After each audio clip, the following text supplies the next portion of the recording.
As COVID-19 continues to grab most headlines these days, it's a safe bet we're going to see a glut of deadly virus-themed flicks in the near future. But for cinema fans looking for something other than this horrible real-life nightmare, TopTenz presents more true tales that deserve the red carpet treatment. Number 10. Escape from Papago. Fade in. Exterior. Arizona desert. Night. Under cover of darkness, a group of men trudge their way through a vast desert covered in cactus and tumbleweeds. But these aren't lost campers or overgrown Boy Scouts in search of merit badges. Suddenly, a tall man, 40s, with a commanding presence, brings the march to a halt. We now hear German spoken in a faint but deadly serious whisper. As ordered, the obedient chargers form into smaller teams and quickly disappear across the untamed expanse of the American Southwest. The opening scene above describes an event that occurred on Christmas Eve in 1944. 25 German POWs, including battle-hardened U-boat commanders, escaped from Camp Papago, a barbed wire facility located just outside of Phoenix during World War II.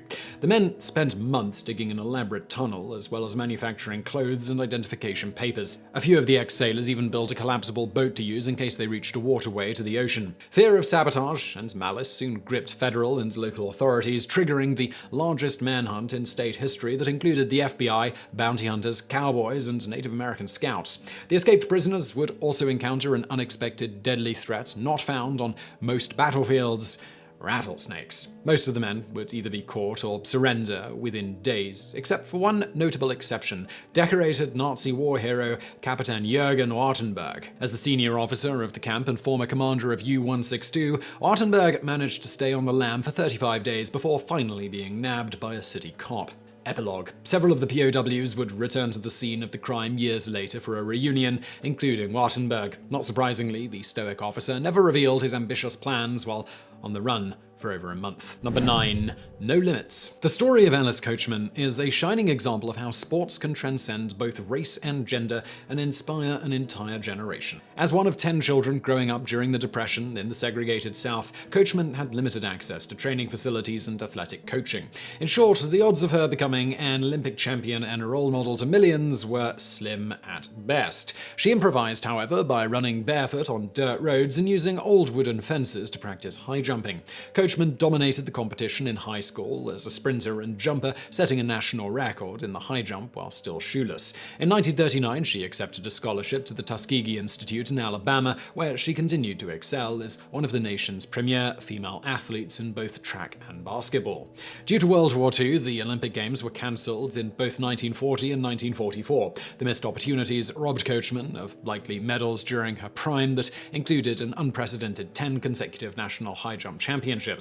Her first international competition finally came during the 1948 Olympic Games in London. Competing in front of a capacity crowd at Wembley Stadium, she set an Olympic record to win gold in the high jump. She also became the first African-American woman from any country to earn an Olympic title.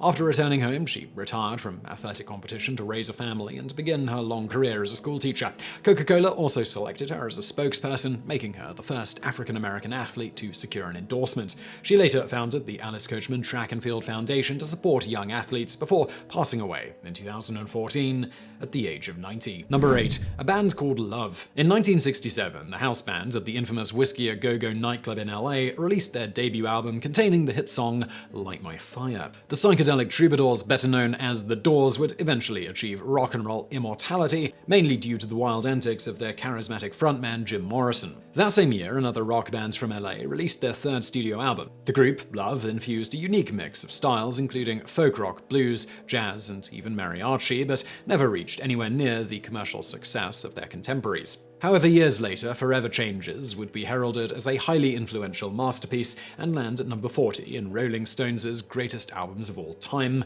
2 spots ahead of The Doors. Sex, drugs, and rock and roll defined the 1960s in LA.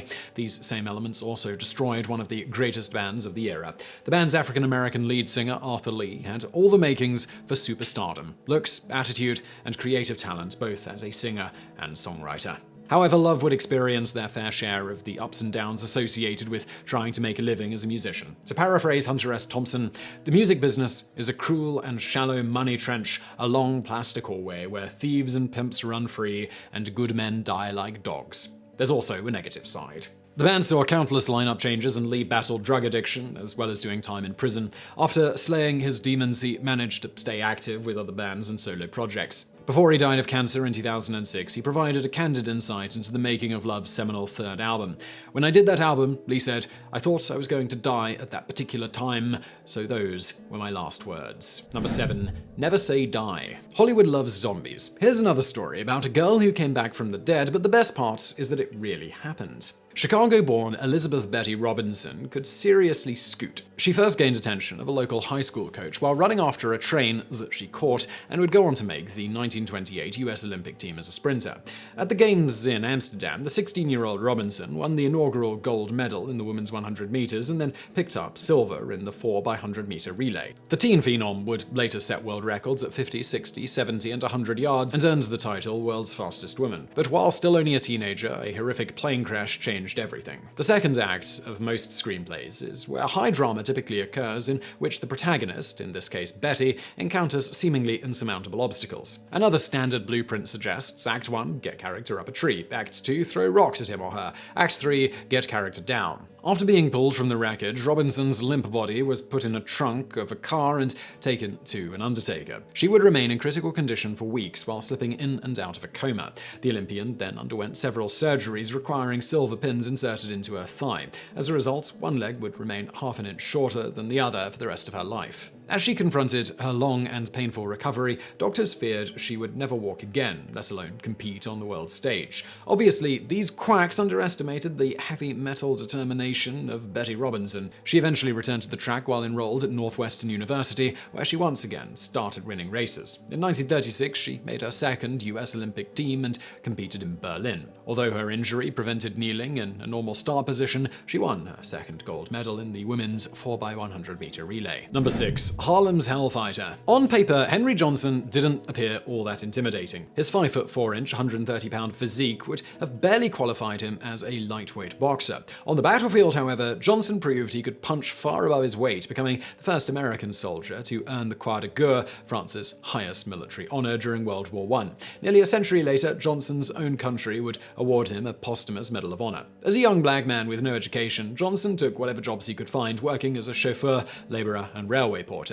He later enlisted in the US Army and eventually landed in France with the 369th Infantry Regiment. The unit, consisting mostly of African Americans, became one of the earliest arrivals as part of the American Expeditionary Force, the AEF. Not unlike conditions at home, Johnson encountered systemic racism in military life. Most non-white US troops in France, including the 369th, performed menial labor such as unloading ships and digging latrines. The men, however, would soon become the first African Americans to see combat after being reassigned to the depleted and more inclusive French Fourth Army, who dubbed them the Harlem Hellfighters. On the night of May 14, 1918, near the Argonne Forest, Johnson and fellow private Needham Roberts stood sentry duty when German snipers began firing at them. Johnson countered by lobbing grenades, but the fast-approaching enemy soon surrounded the two Americans and severely wounded the 17-year-old Roberts. After exhausting his ammunition, Johnson continued to fight using the butt of his rifle, a bolo knife, and finally his fists. He eventually killed 4 enemy soldiers and wounded more than a dozen others before reinforcements arrived. More importantly, Johnson prevented the Germans from breaking the French line despite suffering 21 wounds during the furious one-hour battle. For his actions, he earned the moniker Black Death. When the Hellfighters arrived home in February 1919, they weren't allowed to join the official victory parade in New York City with the other returning US troops. However, a separate parade was held in their honor as thousands of spectators lined the route to watch Johnson lead nearly 3,000 soldiers in an open car towards Harlem. The government also used his image on victory war stamps. Henry Johnson licked a dozen Germans, how many stamps have you licked? Along with an assortment of army recruiting materials. Unfortunately, there would be no Hollywood ending, at least not while he was alive anyway. Johnson's discharge papers failed to mention any of his combat-inflicting injuries, leaving him with no disability pay after the war. He gradually drifted into alcoholism and died penniless in 1929 at the age of just 32. But then, in 2015, President Obama issued the long-overdue decoration commemorating Johnson's conspicuous gallantry. Number 5. Pink Lady. Studios should have no trouble casting an A-list leading lady to portray the real-life spy and super sleuth sleuth Kate Warne. Warne's remarkable story began in 1856 in Chicago, where she walked off the street and into the office of the Pinkerton National Detective Agency. After introducing herself to the head honcho, Alan Pinkerton, she then convinced him to hire her not as a secretary, but as the world's first female detective.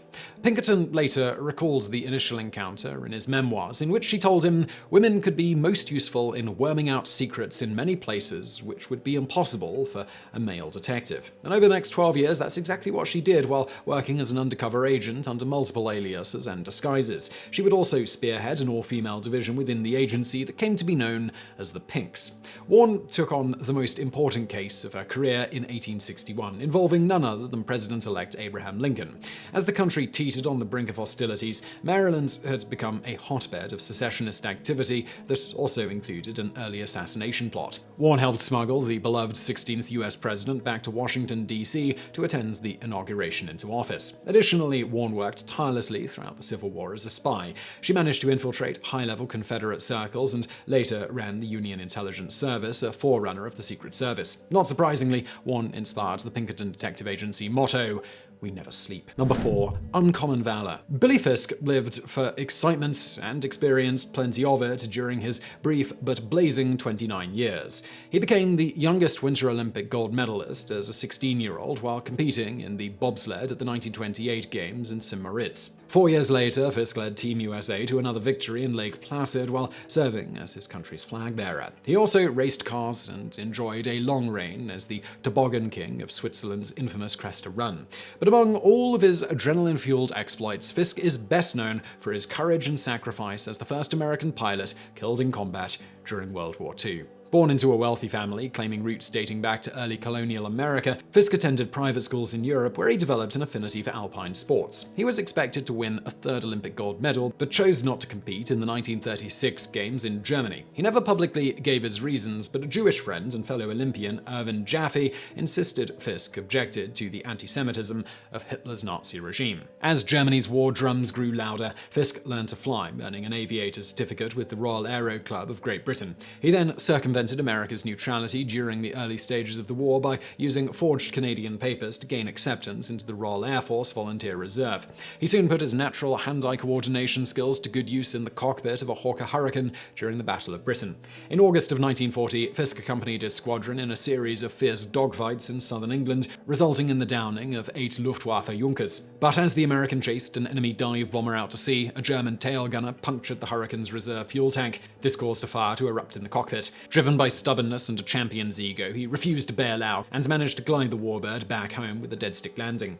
Fisk suffered severe burns to his hands and ankles and had to be carefully extracted from the plane by the ground crew. Shortly thereafter, his fuel tank exploded. He received treatment at nearby Royal West Sussex Hospital in Chichester, but soon died from surgical shock. A well-attended funeral service took place a few days later at St. Mary and St. Blaise Church in the town of Boxgrove. The inscription on his gravestone simply reads, "He died for England." Number 3. Pain Train. The Gurkhas, an elite Nepalese unit world-renowned for their courage and discipline, have produced some of the fiercest warriors ever to set foot on a battlefield. Field Marshal Sam Mankinshaw famously once said, "If a man says he is not afraid of dying, he is either lying or a Gurkha."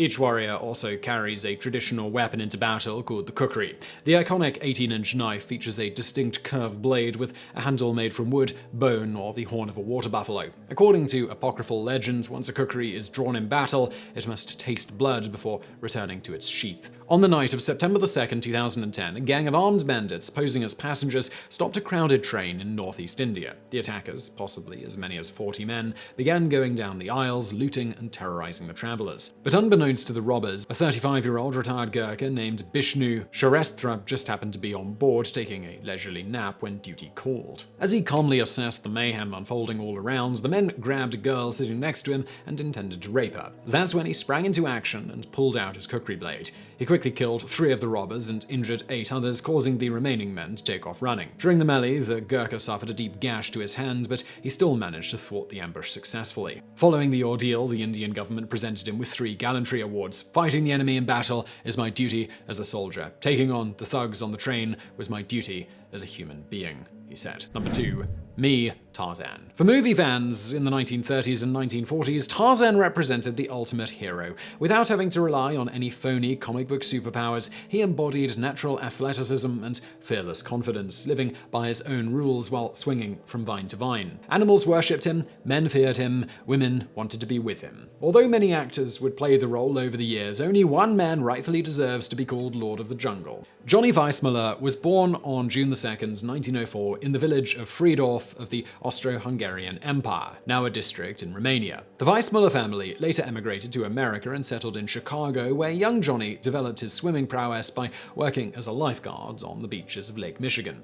After school, he worked as a bellhop and elevator operator at the Plaza Hotel and trained with the swim team at the Illinois Athletic Club. Weissmuller would eventually become the most dominant swimmer throughout the 1920s, smashing several national and world records and winning 5 Olympic gold medals. It's worth noting that he went undefeated during this period in all competitions, never losing a single race ever. So top that, Michael Phelps. At 6'3", muscular and good-looking, Weissmuller inevitably found his way to Hollywood. He soon caught the attention of MGM sleazeball head honcho Louis B. Mayer, who wanted to change Weissmuller's name to something less ethnic. But after the mogul learned the newcomer was a famous athlete and the studio could benefit from the Olympian's name recognition, Weissmuller was offered a 7-picture deal and immediately cast in the title role of Tarzan the Ape Man in 1932. He later occurred in various other incarnations of the same jungle character in both film and TV. Despite being typecast and given threadbare scripts, the former Olympian enjoyed a healthy career spanning 5 decades in Hollywood. Off-screen, however, is where the tale takes a dark turn. He endured several stormy relationships that included marriage to his second wife, Mexican actress and screen idol Lupe Valdez. For the purpose of this story ever getting greenlit, the high-octane drama fits in nicely because without it, there's no second act. See number 5. In 1958, a genuinely remarkable stranger-than-fiction incident occurred that could have only happened to Johnny Weissmuller. While playing golf in Cuba during the Cuban Revolution, he found himself surrounded by a group of angry rebel soldiers. Unable to speak Spanish and properly identify himself, Weissmuller got out of his golf cart and launched into his trademark Tarzan call. The guerrillas then recognized the world-famous movie star, proclaiming, Es Tarzan de la Selva, and they happily escorted him to his hotel. Weissmuller passed away on January 20th, 1984 in Acapulco, Mexico from pulmonary edema following a series of strokes. Per his final request, a recording of his signature roar played at the funeral as his coffin was lowered into the ground. Number 1. Duel in Rome. The title of world's greatest athlete is typically reserved for the winner of the Olympic decathlon, a grueling 10-event contest over 2 days requiring speed, strength, and stamina. The competition at the 1960 Games in Rome featured a pair of UCLA teammates and close friends, Rafa Johnson and C.K. Yang.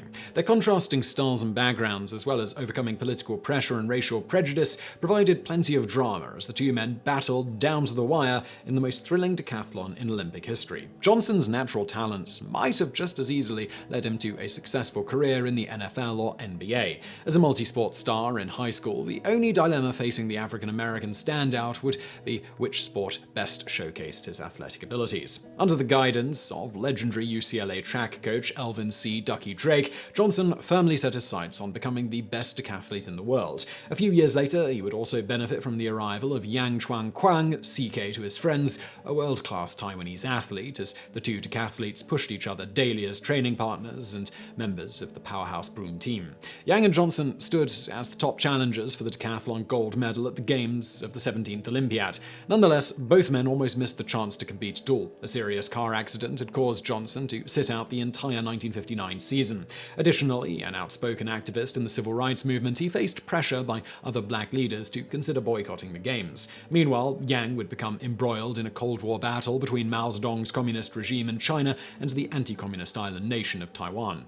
And so, with multiple storylines on display, the decathlon began on September 5th, 1960 in Rome. The speedy Yang, as expected, jumped out to an early lead with victories in the 100 meters and long jump. Johnson then retook the lead after a substantial winning heave in the shot put. This set the tone for the next 2 days as the friendly rivals maintained their spirited duel heading into the final event, the 1,500 meters. Based on scoring tables that award points for each of the 10 events, Yang had to defeat Johnson by 10 seconds in order to win. With Drake coaching both men from the stands, darkness shrouded the Stadio Olimpico as the competitors approached the starting line. Yang jumped out to an early lead in hopes of wearing down his heavier teammate, but in the end, Johnson ran a lifetime best and finished a mere 1.2 seconds behind Yang en route to a new Olympic record. Afterwards, the exhausted men embraced, holding each other up in a moment that would forever capture the spirit of Olympic sportsmanship. So I really hope you found that video interesting. If you did, please do hit that thumbs up button below, and do not forget to subscribe for brand new videos every day of the week. And as always, thank you for watching.